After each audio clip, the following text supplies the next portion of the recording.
Sister Shalini madam എനിക്ക് product പരിചയപ്പെടുത്തി തന്നു ഹോം ഷോപ്പില്. അങ്ങനെ ഞാൻ ഓടി വന്നിരുന്നോണ്ട് ഇച്ചിരി അണയ്ക്കുന്നുണ്ട്, അടുക്കളയിലെ തിരക്കായിരുന്നു അതാണ്. അപ്പൊ അങ്ങനെ ഉപയോഗിച്ചു. എനിക്ക് ഒരുപാട് കാലമായിട്ടുണ്ടായിരുന്ന ഗ്യാസ്ട്രൈറ്റിസിന് നമ്മുടെ റാൻഡാക്ക്, തുടങ്ങിയ മെഡിസിൻസ് ഞാൻ ഒരുപാട് കാലം യൂസ് ചെയ്തിരുന്നു.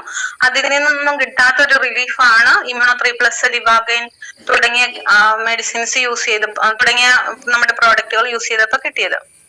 പിന്നെ എന്റെ ഹസ്ബൻഡിന് വെരിക്കോസ് പ്രോബ്ലം ഉണ്ടായിരുന്നു, മൈഗ്രെയിന്റെ പ്രോബ്ലം ഉണ്ടായിരുന്നു. ഇതിന് രണ്ടിനും നമ്മളൊരു കോമ്പിനേഷൻ വെരിക്കോസ് ചാമ്പി തൈലം അപ്ലൈ ചെയ്തു. അതുപോലെ തന്നെ ബ്ലഡ് പ്യൂരിഫയർ കഴിച്ചു. അത് കഴിച്ചു കഴിഞ്ഞപ്പോ കാലിലൊക്കെ ബ്ലാക്ക് ആയിട്ടിരുന്ന ഭാഗമൊക്കെ വെളുത്തു തുടങ്ങി. പിന്നീട് മൈഗ്രെയിന്റെ പ്രോബ്ലത്തിന് ഈ ശാമ്പിത്തൈലം തന്നെ റെഗുലറായിട്ട് തലയിൽ അപ്ലൈ ചെയ്തു. അങ്ങനെ ഈ ഒരു കാലമായിട്ട് ഞങ്ങൾ അനുഭവിച്ചുകൊണ്ടിരുന്ന പ്രശ്നം കിട്ടി. പതിയെ ഞാൻ കുട്ടികളിലേക്ക് ഇത് പ്രോഡക്റ്റുകൾ കൊടുത്തു. കവചപ്രാഷൻ, ന്യൂട്രിലൈഫ്, അതുപോലെ തന്നെ നമ്മുടെ പനിക്ക് ഉപയോഗിക്കുന്ന ബിലോ 37, കഫ്നില്, റോൾ ഓൺ ഇൻഹേലർ, ആയുഷ്വാസ് തുടങ്ങിയ സാധനങ്ങൾ ഉപയോഗിച്ചു കഴിഞ്ഞപ്പോ കിട്ടിയ റിസൾട്ട് എന്താന്ന് വെച്ച് കഴിഞ്ഞാല് 15 ദിവസം കൂടുമ്പോ ആന്റിബയോട്ടിക് എടുത്തോണ്ടിരുന്ന ടോൺസിലൈറ്റിസ് എന്ന് പറയുന്ന പ്രോബ്ലത്തിന് ഞാൻ തന്നെ ഡോക്ടർ ആയിക്കൊണ്ടായിരുന്നു കൊടുത്തോണ്ടിരുന്നത്. കാരണം ഒരുപാട് കാലം ഹോസ്പിറ്റലിൽ നിന്ന് കഴിയുമ്പോൾ ഒരു നേഴ്സ് സാധാരണഗതിയിൽ ഒരു ഡോക്ടറായിട്ട് ആക്ട് ചെയ്യും. അത് തന്നെ ഞാനും ചെയ്തോണ്ടിരുന്നു. എത്ര കാലം ആന്റിബയോട്ടിക് കൊടുക്കാം അങ്ങനെയൊന്നും അറിയില്ല. കാരണം ഡോക്ടേഴ്സ് എന്ന് നമ്മള് പറയുന്നെങ്കിൽ അവർ അത്രയും പഠിച്ച അത്രയും കാര്യങ്ങൾ അറിയാവുന്ന, പക്ഷെ നമ്മളത് കണ്ട് ഇത് കൊടുത്താൽ മതി എന്ന് വിചാരിച്ച് അങ്ങനെ ഞാൻ ബ്ലൈൻഡ് ആയിട്ട് ആന്റിബയോട്ടിക്കുകൾ കൊടുത്തോണ്ടിരുന്നു. കാരണം ഹോസ്പിറ്റലിൽ പോകാനുള്ള ടൈം സേവ് ചെയ്യാൻ വേണ്ടിയിട്ടായിരുന്നു. അങ്ങനെ ഉപയോഗിച്ചുകൊണ്ടിരുന്ന എന്റെ കുട്ടികളുടെ ആരോഗ്യമൊക്കെ അത്രയും ക്ഷയിച്ചിരിക്കുന്ന സമയത്താണ് നമ്മുടെ ഈ കവചപ്രാഷൻ, ന്യൂട്രിലൈഫ്, അതുപോലെ തന്നെ ബിലോ 37 നമ്മുടെ പാരസെറ്റാമോൾ കൊടുക്കുമ്പോഴത്തെ സൈഡ് എഫക്റ്റ് ഒക്കെ എല്ലാവർക്കും അറിയാവുന്നതാണ്. പിന്നീട് വയറിന് വരുന്ന പ്രശ്നങ്ങൾ ആന്റിബയോട്ടിക്കും പാരസെറ്റാമോളും കഴിച്ചിട്ടുള്ള അതെല്ലാം മാറി കുട്ടികൾ ഹെൽത്തി ആവാൻ തുടങ്ങി. അങ്ങനെ വന്നപ്പോ ഞാൻ പ്രോഡക്റ്റുകളെല്ലാം കൂടുതൽ പഠിച്ച് മറ്റുള്ളവരിലേക്ക് റെക്കമെൻഡ് ചെയ്യാൻ തുടങ്ങിയപ്പം ഞാൻ വിചാരിക്കാത്ത ഒരുപാട് റിസൾട്ടുകളാണ് എനിക്ക് കിട്ടിയിരിക്കുന്നത്. അതിൽ കുറച്ച് റിസൾട്ടുകൾ പറയാം. ഒന്നാമതായിട്ട് ക്യാൻസറിന് കിട്ടിയ റിസൾട്ട്, ഇപ്പം റീസെന്റ് ആയിട്ട് കിട്ടിയ ഒരു റിസൾട്ട് പറയാം. എനിക്ക് എൻ്റെ ഒരു റിലേറ്റീവ് കൂടിയാണ്, അവര് അമൃത ഹോസ്പിറ്റലില് ട്രീറ്റ്മെന്റിന് വന്നിട്ടുണ്ടായിരുന്നു. അന്ന് ഞാൻ ലീവായി തന്നെ വിളിച്ചു, ഉണ്ടോ ഒന്ന് ഹെൽപ്പ് ചെയ്യണം, അവർക്ക് ഓപ്പറേഷൻ ആണ് എന്ന് പറഞ്ഞു. 26 വയസ്സുള്ള ഒരു കുട്ടിയാണ്. യൂട്രസില് ഫൈബ്രോയിഡ് ആയിട്ട് വന്നതാണ്. അത് ഫൈബ്രോയിഡ് എടുക്കാം. അപ്പൊ ഒരു ചെറിയൊരു പ്രൊസീജിയർ ആണല്ലോ ലാപ്രോസ്കോപ്പി. അങ്ങനെ ഞാൻ വിചാരിച്ചു, ഞാൻ പെട്ടെന്ന് ഡിപ്പാർട്ട്മെന്റിൽ വിളിച്ചു പറഞ്ഞു ഇങ്ങനെ ഒരു കുട്ടി വന്നിട്ടുണ്ട്, അതിനൊന്ന് നന്നായിട്ട് കെയർ ചെയ്യണേ, എന്റെ റിലേറ്റീവ് ആണെന്ന് പറഞ്ഞു. അത് നോക്കിക്കോളാം ചേച്ചി, എടുക്കാൻ പോകുന്നുള്ളു കേസ് എന്നൊക്കെ പറഞ്ഞു. ഞാൻ പറഞ്ഞു നമ്മൾ അപ്ഡേറ്റ് ചെയ്യണം വിശേഷങ്ങളൊക്കെ എന്ന് പറഞ്ഞു. പക്ഷെ സംഭവം എന്താണെന്ന് വെച്ച് കഴിഞ്ഞാല് ലാപ്രോസ്കോപ്പി ചെയ്ത ട്യൂമർ യൂട്രസിന്റെ കുറച്ച് താഴെ ഭാഗത്തായിട്ടായിരുന്നു ഈ ട്യൂമർ ഉണ്ടായിരുന്നത്. അപ്പൊ അത് എടുക്കാൻ ചെന്നപ്പോഴത്തേനും അത് ഹൈലി വാസ്കുലർ ആയിട്ടുള്ള ഒരു ട്യൂമർ ആയിരുന്നു. അപ്പൊ തൊടുന്നിടത്തുനിന്നെല്ലാം ബ്ലീഡ് ചെയ്ത് അങ്ങേറ്റം ബ്ലീഡിങ് എന്ന് പറഞ്ഞാൽ ഒരു 4 പൈന്റ് ബ്ലഡ് ടേബിളിൽ തന്നെ കൊടുക്കേണ്ടി വന്നു. HB ഒക്കെ ഭയങ്കരമായിട്ട് ലോ ആയി, BP ലോ ആയി, ഹാർട്ട് ബീറ്റ് കൂടി, വെന്റിലേറ്ററിലേക്ക് പോയി. അതുപോലെ തന്നെ ഈ ബ്ലീഡിങ് അറസ്റ്റ് ചെയ്യാനായിട്ട് ലാപ്രോസ്കോപ്പി മാറ്റിയിട്ട് ഓപ്പൺ സർജറി ചെയ്തു. അതൊരു 1/2 മണിക്കൂർ നിൽക്കുന്ന പ്രൊസീജിയർ ആണെങ്കിൽ പ്രൊസീജിയർ ഒരു 4 മണിക്കൂർ 5 മണിക്കൂർ നിന്നു. അത് ബ്ലീഡിങ് അറസ്റ്റ് ചെയ്യാൻ വേണ്ടിയിട്ട് അവർ ചെയ്തത് യൂട്രൈൻ ആർട്ടറി ലൈഗേഷൻ, അതായത് യൂട്രസിലേക്ക് പോകുന്ന ആർട്ടറി കെട്ടിക്കൊണ്ട് അങ്ങോട്ടുള്ള ബ്ലഡ് സപ്ലൈ കട്ട് ചെയ്തിട്ടാണ് കുട്ടിയുടെ ജീവൻ രക്ഷിക്കാൻ പറ്റിയത്. അപ്പൊ നമ്മൾ നിസ്സാരമെന്ന് വിചാരിക്കുന്ന ഒരു പ്രൊസീജിയർ ആണ് ഇത്രയും കോംപ്ലിക്കേറ്റഡ് ആയി ജീവൻ നഷ്ടപ്പെടാനുള്ള ഒരു സ്റ്റേജിലേക്ക് വന്നത്. അപ്പൊ എനിക്ക് ചേച്ചി സാധാരണഗതിയിൽ ഷിഫ്റ്റ് ചെയ്യുന്ന റിക്കവറി റൂമിലേക്ക് അല്ലാതെ വെന്റിലേറ്റർ സപ്പോർട്ടോട് കൂടിയുള്ള ICUലേക്കാണ് ഷിഫ്റ്റ് ചെയ്തെന്ന് കേട്ടപ്പോ തന്നെ ഞാൻ പറഞ്ഞു എന്ത് പറ്റി അങ്ങോട്ട് വിടാനായിട്ടെന്ന് ചോദിച്ചപ്പോഴാണ് ചേച്ചി ഇത്രയും കോംപ്ലിക്കേഷൻസ് ഒക്കെ ഉണ്ടായി എന്നൊക്കെ പറഞ്ഞ കുട്ടികൾ എന്നെ വിളിച്ചു പറഞ്ഞത്. അപ്പം പിന്നീട് ഞാനത് പിറ്റേ ദിവസം ഡ്യൂട്ടിക്ക് ചെന്ന് ഞാൻ അവരെ കണ്ടു. അപ്പൊ ഞാൻ ഈ പേഷ്യന്റെ സർജിക്കൽ നോട്ടൊക്കെ എടുത്ത് നോക്കി. അതുപോലെ പ്രിയോപ്പില് കണ്ട ഇതെല്ലാം വെച്ച് നോക്കിയപ്പോഴത്തേന് റെയറായിട്ട് വരുന്ന ഒരു അസുഖമാണ്, സാധാരണ വരുന്ന മയോമ എന്ന് പറഞ്ഞ അസുഖമല്ല ഇത് എന്നൊക്കെ മനസ്സിലാക്കി. അപ്പം ഇവര് റിവ്യൂവിന് ചെന്ന് കഴിഞ്ഞപ്പോ ഇവര് ഓൺകോളജിയിലേക്ക് റെഫർ ചെയ്യാനായിട്ടുള്ള നോട്ടുകളൊക്കെ ഞാൻ ഇതിനകത്ത് വായിച്ചു. അപ്പൊ എനിക്ക് തോന്നി, അയ്യോ 26 വയസ്സേ ഉള്ള ഈ കുട്ടിക്ക് ഇത്ര വേഗം ഇതൊക്കെ പിടിവിട്ടു. അപ്പൊ ഓൺകോളജിയിൽ പോയാൽ എന്തായാലും അവര് യൂട്രസും ഓവറിയൊക്കെ എടുത്തു കളയും, കല്യാണം പോലും കഴിഞ്ഞിട്ടില്ലാത്ത കുട്ടിയാണല്ലോ. അപ്പൊ എനിക്കും ഇതിന്റെ സീരിയസ്നെസ് കൂടുതലായിട്ട് മനസ്സിലായി. ഞാൻ പെട്ടെന്ന് തന്നെ ഇവര് ഡിസ്ചാർജ് ആയി, 5-ാമത്തെ ദിവസം ഡിസ്ചാർജ് ആയി പോകുമ്പോ തന്നെ ഞാൻ ഇവര് എന്നെ അങ്ങോട്ട് വിളിച്ചു. എനിക്ക് അവരെ ചെന്ന് കാണാനുള്ള സൗകര്യം ഇല്ലായിരുന്നു. അപ്പൊ അച്ഛനെയും പിന്നെ അമ്മയൊക്കെ വിളിച്ചിട്ട് ഞാൻ പറഞ്ഞു, ഇങ്ങനെ ഒരു സാധനമുണ്ട്, അതൊന്ന് കഴിച്ചു നോക്ക്, എന്തായാലും ഇനി റിവ്യൂവിന് വരുമ്പോഴത്തേക്കും ഓൺകോളജിയെ കാണാന്നാ പറഞ്ഞിരിക്കുന്നത്. അപ്പൊ ഇവരോട് കാര്യമായിട്ടൊന്നും പറഞ്ഞില്ല, അവരുടെ ഒരു റിലേറ്റീവിനോട് മാത്രമാണ് ഇത് സംസാരിച്ചിട്ടുള്ളൂ. അപ്പത്തേനും അവര് ഭയങ്കരമായിട്ട് കരഞ്ഞു. അപ്പം ബ്രേക്കിംഗ് ബാഡ് ന്യൂസ് എന്ന് പറഞ്ഞ വലിയൊരു പ്രൊസീജിയർ ചെയ്യുന്ന സമയത്താണ് ഞാൻ സിമ്പിൾ ആയിട്ട് ഒറ്റ വേർഡിൽ ഇവരോട് കാര്യം പറഞ്ഞത്. ഇവർക്ക് ഇതേക്കുറിച്ച് യാതൊരു അറിവും ഉണ്ടായിരുന്നില്ല. അപ്പൊ എനിക്ക് ഷോക്കായി പോയി. ദൈവമേ, ഡോക്ടർ പറഞ്ഞിട്ടുണ്ടായിരുന്നില്ല, ഞാൻ തന്നെ ഇത് പറയേണ്ടി വന്നല്ലോ. ഞാൻ പറഞ്ഞു, എന്തായാലും ഞാൻ പറഞ്ഞു പോയി, ഇത് നിങ്ങൾ ഇത്രയും അറിയില്ലായിരുന്നു, എനിക്കും അറിയില്ലായിരുന്നു, ഇതാണ് സംഭവം. അപ്പൊ നമുക്കൊന്നും പേടിക്കാനില്ല, നമ്മുടെ കയ്യിൽ ഒരു 95 ഉണ്ടെന്ന് പറഞ്ഞു. ഞാൻ അതിനെ കുറിച്ച് വിശദീകരിച്ചു. എന്റെ മോളെ രക്ഷിക്കാനായിട്ട് ഞാൻ ഏത് പ്രോഡക്റ്റ് വേണമെങ്കിലും കൊടുക്കാം, എന്ത് വേണമെങ്കിലും കൊടുക്കാന്ന് പറഞ്ഞിട്ട് അവര് ഡിസ്ചാർജ് ആയി പോകുന്ന സമയത്ത് നമ്മള് ഈ അങ്കമാലി ഔട്ട്ലെറ്റിലേക്ക് വിട്ടു. ഞാൻ അവിടെ വിളിച്ചു പറഞ്ഞ് ബില്ലൊക്കെ ഇട്ട് വെച്ചിരുന്നു. അവരവിടെ ചെന്ന് അത് കളക്ട് ചെയ്ത് പോയി. അന്ന് തന്നെ വൈകുന്നേരം മുതൽ അത് കഴിച്ചു തുടങ്ങി.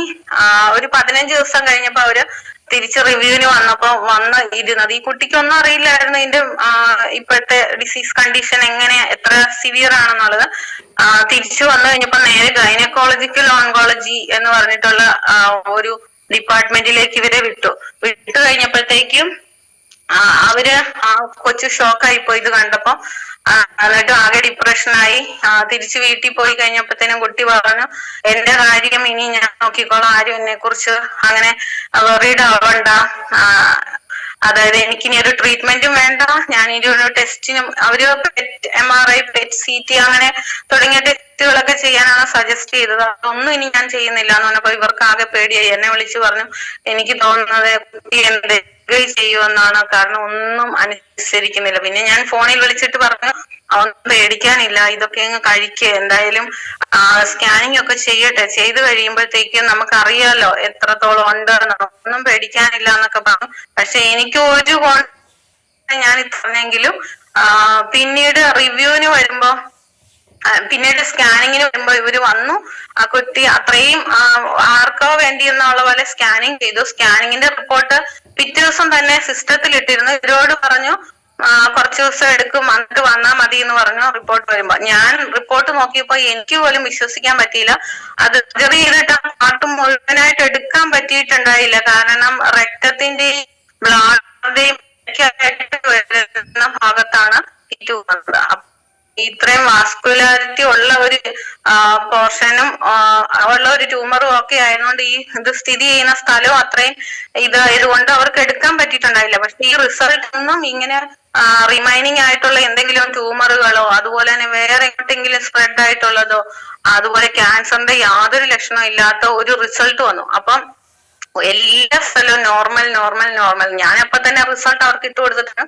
റിസൾട്ട് ഞാൻ തന്നതാണെന്നൊന്നും പറയണ്ട, നിങ്ങൾ ധൈര്യമായിട്ടിരിക്കാൻ വേണ്ടിയിട്ട് ഞാൻ നേരത്തെ പറഞ്ഞാണ്. ഈ റിസൾട്ടിൽ നമുക്ക് ക്യാൻസറിന്റെ യാതൊരു കാര്യങ്ങളും ഇല്ല എന്നാണ് കാണുന്നത്. അപ്പൊ ഡോക്ടറിനോട് ഇനി റിവ്യൂ ചെയ്ത് കഴിയുമ്പോൾ ഡോക്ടർ പറയും, നിങ്ങളോട് ചിലപ്പോൾ ഇത് ക്യാൻസർ ആയിരുന്നത് കൊണ്ട് കീമോതെറാപ്പി പ്രിവെന്റീവ് ആയിട്ടെങ്കിലും എടുക്കാൻ പറയും. പക്ഷെ അതൊക്കെ എടുക്കുന്നതിന് മുമ്പായിട്ട് കുറച്ചുകൂടി ഒന്ന് ആലോചിക്കണം എന്ന് പറഞ്ഞിട്ട് പോന്നാ മതി, നമുക്ക് നോക്കാം കുറച്ചുകൂടി, എന്തായാലും ഇത്രയും വലിയ റിസൾട്ട് കിട്ടിയ സ്ഥിതിക്ക് ഇനി കീമോ എടുക്കേണ്ടി വരില്ലായിരിക്കും എന്ന് പറഞ്ഞു. അങ്ങനെ ഇവര് ഡോക്ടറെ കണ്ടു. അവര് ഗൈനക്കോളജിക്കൽ ഓങ്കോളജിയിൽ നിന്ന് അവരെ നേരെ റെഫർ ചെയ്തത് ജെനറ്റിക്സിലേക്കാണ്. ഇത് ജെനറ്റിക്സ് ഒരു ഇതായിട്ട് വരുന്ന ഡിസീസ് ആണെന്നാണ് അവര് കണ്ടുപിടിച്ചിരുന്നത്.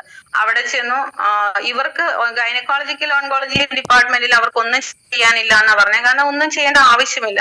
അവിടെ ജെനറ്റിക്സിലും അവർക്ക് ഒന്നും ചെയ്യേണ്ട ആവശ്യം വന്നില്ല. ഇനിയിപ്പോ എന്തായാലും ഗൈനക്കിൽ ഒന്ന് പോയി കണ്ടോളൂ, പോസ്റ്റ് ഓപ്പ് അവിടെ ഡോക്ടറാണല്ലോ സർജറി ചെയ്തതെന്ന് പറഞ്ഞ് അവിടെയും കണ്ടു. അവിടെയും കണ്ടപ്പോഴും 3 മാസം കൂടുമ്പോ ഒന്ന് ഫോളോ അപ്പ് ചെയ്താൽ മതി, വേറെ യാതൊരു കുഴപ്പവും ഇപ്പൊ ഇല്ലെന്ന് പറഞ്ഞു. അതിനിടയ്ക്ക് ഞാൻ ഒരു പ്രാവശ്യം 95 മേടിച്ച് അയച്ചു കൊടുത്തിരുന്നു. എന്തായാലും നമ്മുടെ 95 ഞാൻ പോലും നമ്മള് വിചാരിക്കുന്നതിൽ അപ്പുറത്തായിട്ടുള്ള ഒരു റിസൾട്ട് ആണ് കിട്ടിയത്. അതെനിക്ക് വളരെ സന്തോഷം തോന്നി. കാരണം ആ കൊച്ചൊരു ആത്മഹത്യയുടെ വക്കിൽ നിന്നാണ് നമുക്ക് രക്ഷിച്ചെടുക്കാൻ പറ്റിയത്. അതേസമയം നമ്മുടെ 95 ഉപയോഗിച്ചില്ലായിരുന്നെങ്കിൽ ആ കൊച്ച് റിവ്യൂവിന് വരുമ്പോ ഡോക്ടർ പറയാൻ പോകുന്നത് കീമോ അല്ലെങ്കിൽ ചിലപ്പോ യൂട്രസ് ഒക്കെ എടുത്തു കളയണം. അത് അത്രയും ഒരു പേടിക്കേണ്ട ഒരു അസുഖമാണെന്നൊക്കെ പറഞ്ഞ് ഇവരെ പേടിപ്പിച്ചു കഴിഞ്ഞാൽ ഈ കല്യാണം പോലും കഴിക്കാത്ത കൊച്ചിന്റെ യൂട്രസ്, ഓവറി എല്ലാം എടുത്തു കളഞ്ഞിട്ട് ആ കൊച്ച് ഒരു രോഗിയായി മാറേണ്ട ഒരു ഇതിലേക്ക്. അങ്ങനെ ഒരു കേസുണ്ട്. അവിടെ ആകെ 2 കേസുകളാണ് അമൃതയിൽ. ഇപ്പൊ ഞാൻ ചെന്നതിൽ പിന്നെ 25 വർഷമായി അവിടെ 2 കേസ് മാത്രമാണ് ഇതും കൂടെ കൂടിയോളേ ഉള്ളൂ. അതിനു മുമ്പത്തെ കേസ് ഞാൻ ഇങ്ങനെ എടുത്ത് അത് ഒരുപാട് നോക്കിയതിനു ശേഷമാണ് ഞാനിത് കണ്ടുപിടിച്ച. പേഷ്യന്റ് പേരും മാടി എടുത്ത് നോക്കിയപ്പോ ആ കൊച്ചിന് ചെയ്തിരിക്കുന്നത്, അത് 30 വയസ്സുള്ള ഒരു കുട്ടിയായിരുന്നു, അതിന് ചെയ്തിരിക്കുന്നത് ഈ യൂട്രസ്, ഓവറി എല്ലാം എടുത്തു കളഞ്ഞു എന്നുള്ളതാണ്. അപ്പം അതുകൊണ്ടാണ് ഇത് എടുത്തു കളയും എന്ന് എന്റെ മനസ്സിൽ തോന്നിയത്. പക്ഷെ അതൊന്നും വേണ്ടി വന്നില്ല. നമ്മുടെ 95 കൊണ്ട് ആ കൊച്ചിന് ഇപ്പൊ യാതൊരു കുഴപ്പമില്ല. അത് ഹാപ്പിയാണ്. അച്ഛനും അമ്മയും എല്ലാരും ഹാപ്പിയാണ്. അവരിത് ഉപയോഗിച്ചുകൊണ്ടിരിക്കുന്നു. അതൊരു റിസൾട്ട്. പിന്നെ സമയമുണ്ടോ? ഞാനെന്നാ അടുത്ത തവണ പറഞ്ഞാൽ മതിയോ? ബാക്കി പറഞ്ഞോ സമയമുണ്ട്, കുഴപ്പമില്ല. ഓക്കെ. അടുത്തതായിട്ട് എനിക്ക് ഹാർട്ടിന് ബ്ലോക്ക് വന്നിട്ട് കാൽസിഫൈഡ് ആയിട്ടുള്ള ബ്ലോക്ക് ആണ്. അപ്പം ലേസർ ആൻജിയോപ്ലാസ്റ്റി എന്ന് പറയുന്ന ഒരു പ്രൊസീജിയർ ഇപ്പം റീസെന്റ് ആയിട്ട് നമ്മൾ പരസ്യം കാണുന്നതാണ്. ആ പ്രൊസീജിയർ ഡോക്ടർ പറഞ്ഞിട്ടുണ്ടായിരുന്നു. അഥവാ ഇത് പൊടിക്കാൻ പറ്റിയില്ലെങ്കിൽ ഓപ്പൺ ഹാർട്ട് സർജറിയിലേക്ക് പറഞ്ഞൊരു പേഷ്യന്റിന് നമ്മള് അതൊരു പരീക്ഷണാർത്ഥം നമ്മുടെ യൂറി ഫ്ലഷ് കിഡ്നി സ്റ്റോണിന് വേണ്ടിയിട്ടൊക്കെ ഉള്ളതാണെങ്കിൽ ഇത് ഇവിടെ വർക്ക് ചെയ്യുമായിരിക്കും എന്നുള്ള ഇതില് നമ്മൾ കോമ്പിനേഷൻ വെൽ ഹാർട്ട് അതുപോലെ യൂറി ഫ്ലഷ് അതൊക്കെ ഒന്ന് കൊടുത്തു നോക്കി. എന്തായാലും 15 ദിവസം സമയം ഉണ്ടായിരുന്നു ആൻജിയോപ്ലാസ്റ്റി ചെയ്യാനായിട്ട്. ആ സമയം കൊണ്ട് ഈ നമ്മുടെ യൂറി ഫ്ലഷ് നന്നായിട്ട് അവിടെ ആക്ട് ചെയ്ത് ഈ സ്റ്റെന്റ് ഒക്കെ ഈസി ആയിട്ട് കയറാൻ, അതായത് ലേസർ ചെയ്യാതെ തന്നെ സ്റ്റെന്റ് ഇടാനും അതുപോലെ അവർക്ക് യാതൊരു സിംറ്റംസും ഇല്ല. പിന്നീട് ഹാർട്ടിന്റെ പ്രശ്നങ്ങളൊന്നും ഇല്ല. ഞാനൊരു 15 ദിവസം കഴിഞ്ഞപ്പോ അവരെ കാണാൻ ചെന്നപ്പോ അവര് ഈ ആൻജിയോപ്ലാസ്റ്റിക്ക് ശേഷം ക്രിക്കറ്റ് ഗ്രൗണ്ടിൽ ക്രിക്കറ്റ് കാണാനിരിക്കുക. അതുവരെ ബെഡിൽ കിടന്നുകൊണ്ടിരുന്നതാണ്. അതായത് അവർക്ക് ബോഡിയിൽ അത്രയും ഒരു ക്ഷീണമോ പ്രശ്നങ്ങളോ ഒന്നും തോന്നിയില്ല. അവർക്ക് പേടി, സ്വന്തമായിട്ടൊരു പേടി തോന്നൂല. ഈ ആൻജിയോപ്ലാസ്റ്റി ചെയ്തതാണ്, ഡോക്ടറുടെ കണക്കാണ്. ഞാൻ നടക്കാൻ പറ്റുന്നത്ര നടന്നോളൂ. 15 ദിവസമൊക്കെ നമ്മുടെ ഇതിന്റെ ഗുണം ഓൾറെഡി കിട്ടിയ സർജറി കഴിഞ്ഞിട്ടും ഇപ്പൊ 15 ദിവസമായി. 1 മാസം പ്രവർത്തിച്ചിട്ടുണ്ട് എന്നുള്ള ധൈര്യത്തിൽ ഞാൻ പറഞ്ഞു നടക്കാനൊക്കെ ഡോക്ടർ പറഞ്ഞിട്ടുണ്ട്, നടന്നോ ധൈര്യമായിട്ടെന്ന് പറഞ്ഞു. പക്ഷെ പുള്ളി നടന്ന ക്രിക്കറ്റ് ഗ്രൗണ്ടിൽ പോയി അവിടെ നിന്ന് ക്രിക്കറ്റ് ഒക്കെ കണ്ട് ഒരു 10 ലാക്സ് ചെയ്ത ആളിപ്പോ ഇരിക്കുന്നുണ്ട്. അത് ഒരു റിസൾട്ട്. പിന്നെ ഒരുപാട് ആളുകൾക്ക് ഫൈബ്രോയിഡ് വന്നിട്ട് ആളുകൾക്ക് യൂട്രസ് റിമൂവ് തന്നെ നമ്മുടെ പ്രോട്ടീനുകൾ വുമൺ പാനിയൻ പിന്നെ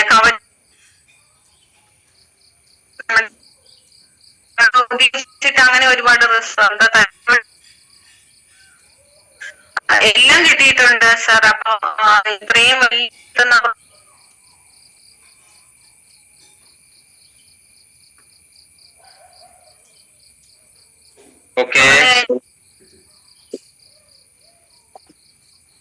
പറഞ്ഞോ, ഇടയ്ക്ക് റേഞ്ച് കട്ടാകുന്നുണ്ട്.